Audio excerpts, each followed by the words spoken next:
Bueno, espero que todos se encuentren bien. Vamos a tratar de continuar con la clase por este medio. Nos habíamos quedado en la Revolución Científica, el capítulo 5 del texto de Liggins, y el próximo tema va a ser la ilustración. Con esos otros temas terminamos este periodo intermedio. Los próximos van a ser las, las diferentes escuelas de la psicología, empezando por Wundt, ¿no? Así que vamos a ver cómo nos va. Comenzamos.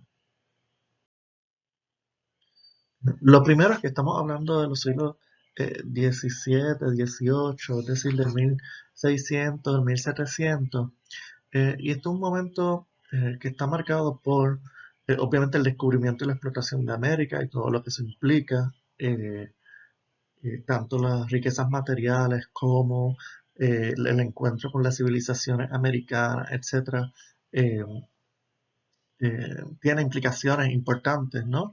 Además de que las nuevas colonias, sobre todo Estados Unidos, van a tener un impacto, ¿no? Obviamente la guerra de independencia, etcétera.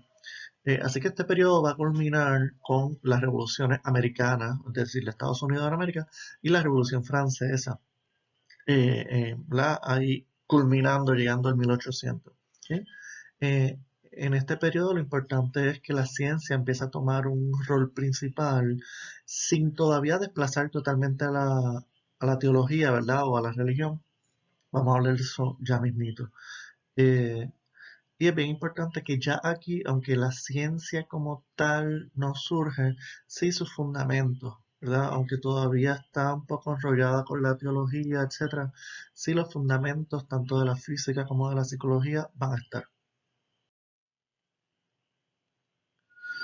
Una de las cosas importantes es que siguen surgiendo espacios neutrales o intersticios, ¿verdad? Espacios de apertura, donde hay un poco de libertad ante la iglesia, ante el pensamiento dogmático, como habíamos visto que ya había surgido en el Renacimiento, en algunas ciudades, sobre todo ciudades que tenían que ver eh, con intercambio, con el mercado, etcétera, ¿no? Además, en las universidades se empezaron a surgir espacios autónomos también de investigación, es decir, que esa separación del dogma, esta posibilidad de hacer otras cosas va a ser fundamental. También la posibilidad de leer y escribir o imprimir documentos va a ser importante. No sé si lo saben, pero la base de la ciencia es la comunicación. La ciencia es siempre una sociedad, una comunidad. Si no, no funciona, ¿no? De nada sirve que tú tengas tus investigaciones si eso no se publica y eso no circula. Entonces, eso va a ser parte fundamental también. Aunque la imprenta existe desde el siglo V, se fue mejorando el sistema. El siglo V, no, disculpen, el siglo XV. En cuanto a la ciencia como tal, pues las ciencias físicas desde finales del siglo XVI empezaron a transformarse, eh, sobre todo con Copérnico, luego Galileo, ¿verdad? Planteando que lo evidente no es lo verdadero. Es decir, que aunque parezca que el Sol da vuelta alrededor de la Tierra, eso no es lo verdadero, sino que Copérnico pudo proponer que es la Tierra la que gira alrededor del Sol y que eso explica lo que vemos. Galileo va a seguirle la pista a Copérnico, obviamente ambos atacados por la Iglesia. Importante es que se empieza a cuestionar nuevamente lo evidente, es que eso es lo que hace la ciencia. Una, digamos, quizás lo más importante, Johann Kepler, ¿verdad? Plantea que las órbitas celestes no son circulares, sino que son elípticas. Y al hacer las órbitas elípticas logra explicar unos movimientos que eran muy difíciles de explicar con la lógica, con la astronomía aristotélica. Y y empieza a dar esa última estocada a cómo pensar el movimiento celeste. No sé si saben algo de la elipse, pero la elipse, a diferencia del círculo, no es una figura perfecta y de hecho tiene un foco, tiene dos focos y en las elipses de las órbitas solo un foco está ocupado, el otro tiene un vacío. Es decir, es toda una manera nueva de pensar lo celeste, con ausencias, con movimientos no perfectos eh, y que hay que investigar, ¿no? Eh, y obviamente con la publicación de la Principia Matemática de Newton, ¿verdad? En el siglo XVII, donde hay un nuevo acercamiento a la física, a la teoría y al uso de las matemáticas con el invento del cálculo, aunque eso lo comparte con Leibniz, que voy a mencionar al final. En esta época, una de las cosas eh, que ocurre, ¿verdad? Es que eh, hay toda una mirada mecanicista del humano y del mundo, ¿no? El modelo de todo era la máquina y sobre todo el reloj, ¿verdad? Eso, el poder hacer una máquina donde una cosa encaje con otra y si se mueve esto, se mueve lo otro y al final tiene una función, eso va a ser lo fundamental. Y lo interesante es que este mecanicismo no contradecía la idea de Dios, ni la investigación de esos mecanismos contradecía la idea de Dios porque eh, Dios era el ingeniero, era el arquitecto, ¿verdad? Era el que había hecho ese reloj. Nosotros estamos averiguando su funcionamiento, no cuestionando a Dios. Entonces, una manera dentro todavía de la religión, de la teología, para eso. Por ejemplo, Kepler era muy religioso, ¿no? Eh, y Leahy nos da esta cita, dice, estoy muy ocupado de Kepler, estoy muy ocupado con la investigación de las causas físicas. Mi objetivo es demostrar que la máquina del universo no se parece a un ser divino y animado, sino a un reloj. Eh, en cuanto a lo humano, a la fisiología, etcétera, se pensó que los animales eran máquinas, pero máquinas sin alma. Todavía la distinción entre humano y animal va a ser esa dimensión del alma, ¿no? Eh, pero se empiezan a estudiar los animales como máquinas, como órganos, como algo que se puede entender, comprender. Eh, lo importante, y esto lo habíamos visto en la lectura de Canguilhem, eh, es que se- con la ciencia se empieza a ver qué es la percepción, un poco lo que nos engaña, es decir, lo que vemos no es la verdad, lo que vemos no son las cosas tal cual, sino que va a ser la lógica, va a ser la razón, va a ser el pensamiento lo que nos permita acercarnos a eso, lo que nos permita explicar precisamente lo que vemos. Entonces, aunque veamos que el sol da vueltas, realmente nosotros estamos dando vueltas. Y lo que hay que hacer ahora es explicar matemáticamente como el mundo, por un lado, y por el otro, explicar ese sujeto o ese alguien que es el que está percibiendo erróneamente las cosas. La pregunta por el sujeto, como vamos a ver ya mismo en Descartes, va a ser una pregunta importante. ¿Se recuerdan? Por eso es que Canguilhem decía un enunciado muy extraño de que la psicología surge por las ciencias físicas, no se refería a eso, ¿no? Ahora hay que estudiar a aquella conciencia que se acerca al mundo y que la ve mal, la ve mal.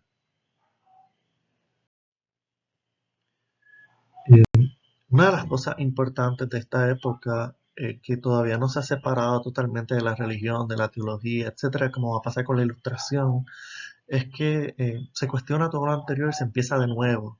Quizás todavía, como decimos nosotros, a medio pocillo, quizás no radicalmente, todavía la idea de Dios está detrás de todo esto, pero sí se buscan nuevos fundamentos. Francis Bacon es una figura importante en ese sentido, porque no solamente apunta al control, ¿verdad?, y a la utilización de la naturaleza, sino a buscar cuáles van a ser nuestros nuevos principios. Leo la cita, dice, solo nos queda un camino, empezar de nuevo con unos planos mejores y comenzar la reconstrucción total de las ciencias, las artes y los conocimientos humanos sobre los cimientos adecuados. Quiere decir que todo se puede repensar. ¿Ok? Y una de las cosas que se va a repensar van a ser las bases filosóficas que dominan el mundo. Ahí es donde Descartes realmente va a ser fundamental. René Descartes va a ser un filósofo muy importante en todo esto. Nace en 1596 en Francia, filósofo y matemático. Va a ser fundamental porque él va a replantear los principios de la filosofía y por tanto también de la ciencia. Toda ciencia se basa en unos supuestos filosóficos. En sus textos principales, el discurso del método y las meditaciones metafísicas, Descartes va de una manera muy interesante, a cuestionarlo todo, sin decirlo tal cual, ¿verdad? Pero a cuestionarlo absolutamente todo y encontrar un nuevo punto de partida para la ciencia, para la filosofía. Eh, y la manera en que lo hace es la cuarta parte del discurso del método y las primeras dos secciones de las meditaciones metafísicas. Él dice, bueno, ¿y qué tal si, como yo no sé, ¿verdad? Como yo puedo errar, ¿verdad? Y como, ¿qué tal si dudo de todo aquello que yo pueda tener la más pequeña duda? ¿Qué tal si yo, lo voy a decir así, descarto, ¿verdad? O saco como fundamento posible todo aquello que yo pueda dudar mínimamente? Por ejemplo, la percepción a veces me falla. Pues no voy a pensar, pero entonces que lo que percibo no es verdadero, no es suficientemente, no tengo certeza de eso. Los pensamientos, ¿verdad? Estos contenidos teóricos, incluso los más claros de la geometría, a veces yo me puedo equivocar, ¿verdad? Y demostrar cosas que son erróneas. Entonces, déjame dudar de todo. Eh, y al hacer ese ejercicio, implícitamente está dudando de Aristóteles, de Platón, de los teólogos, de todo. ¿Ok? No lo queman, ¿verdad? Ni lo matan, porque él es muy astuto, ¿verdad? Y lo que hace es varias pruebas de la existencia de Dios, según él. Eh, pero eso no importa. Va a crear un fundamento nuevo. Y aquí les voy a hablar de qué es lo que él hace. Al plantear la duda metódica, ¿verdad? Él dice dos cosas. Lo primero es que su filosofía aplica a todo el mundo, cualquiera la puede aplicar. Yo le llamo democrática en el sentido de que aplica a todo el mundo, hasta la persona más tonta, la persona que menos tú pienses, ¿verdad? Eh, puede hacer este ejercicio filosófico, este ejercicio epistémico y terminar con el mismo resultado. Las primeras palabras del discurso del método son: el buen sentido es la cosa mejor repartida que está en el mundo. Es decir, todos los humanos tenemos la capacidad de razonar bien, clara y distintamente, ¿no? Y lo segundo que voy a decir es que vamos a dudar de todo lo que podamos dudar. Y esto es lo que él encuentra. No voy a leer todo el párrafo, pero él dice, bueno, pues vamos a dudar de todas las cosas que puedan ser evidentes, todas las cosas que yo pueda fallar, ¿verdad? Aunque yo pienso que eso existe, pero a veces yo no lo veo bien, lo que yo creo que es rojo no es rojo, a veces mis pensamientos yo puedo delirar, los locos piensan cosas diferentes, etcétera. Es decir, déjame dudar de todo. Y al dudar de todo, Descartes encontró que había algo que no había forma que él dudara. Y ahora sí leo. Dice, pero enseguida eh, se percató de que aun queriendo pensar de este modo, que todo es falso, el necesario era que yo, que lo pensaba, fuese alguna cosa. Y al advertir que esta verdad, pienso, luego soy, era tan firme y segura que las suposiciones más extravagantes de los escépticos no eran capaces de conmoverla, juzgué que podía aceptarla sin escrúpulos como el primer principio de la filosofía que buscaba. Es decir, incluso si estoy dudando, incluso si pienso que estoy pensando una loquera, algo que no tiene sentido, al pensar o al darme cuenta que estoy pensando algo que no tiene sentido, si estoy pensando, aunque sea algo erróneo, no puedo dudar que estoy pensando, porque dudar de mi pensamiento es afirmar o tener la certeza de que estoy pensando, si no, ¿cómo puedo dudar? ¿No? Entonces lo que él dice, bueno, no importa lo que haga, tengo la certeza de que pienso.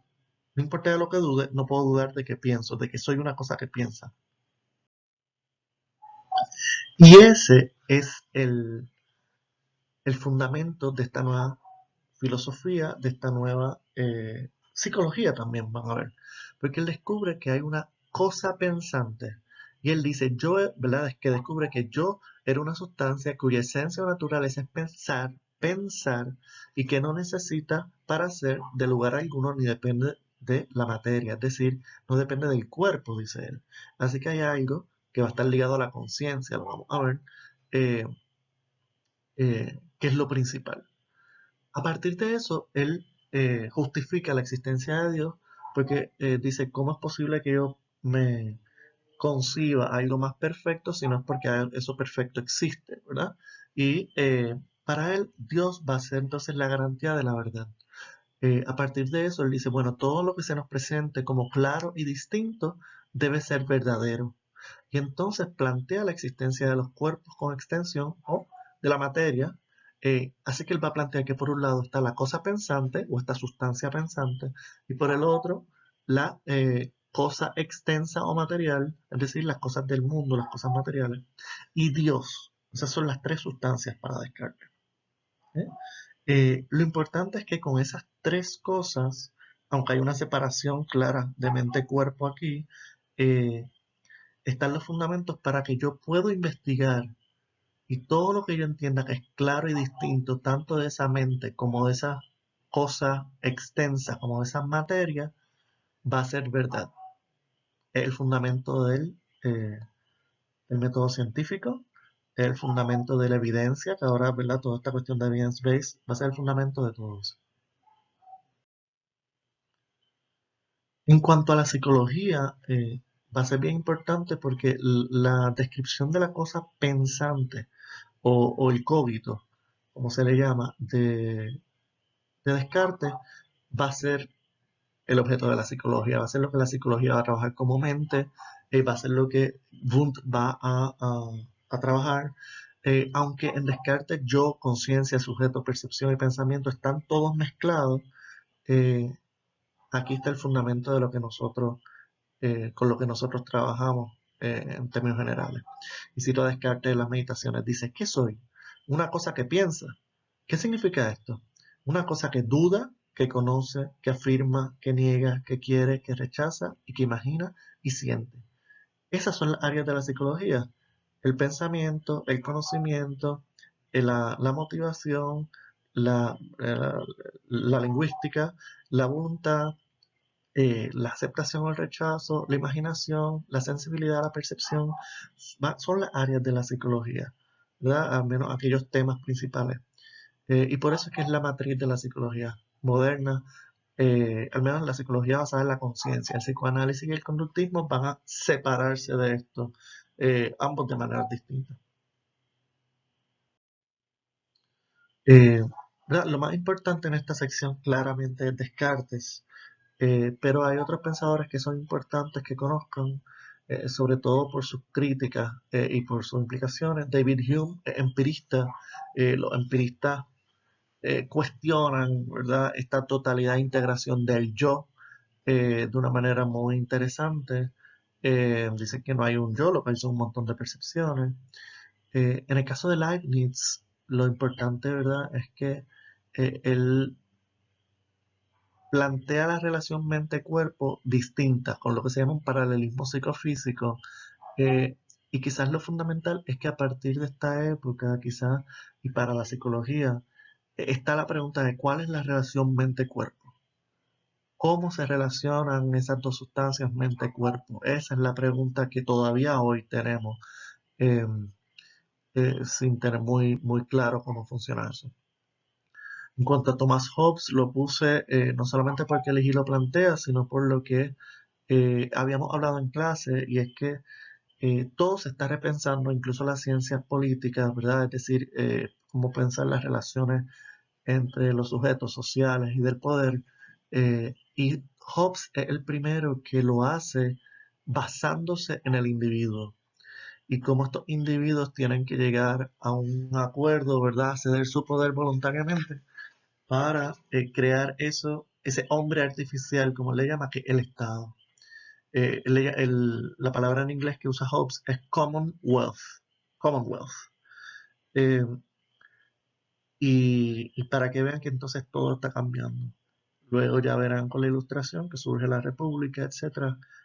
todo esto, digamos, llega a su cúspide, ¿no? Y es lo que llega hasta nosotros hoy. Bueno, esto es todo por el momento. La próxima presentación va a ser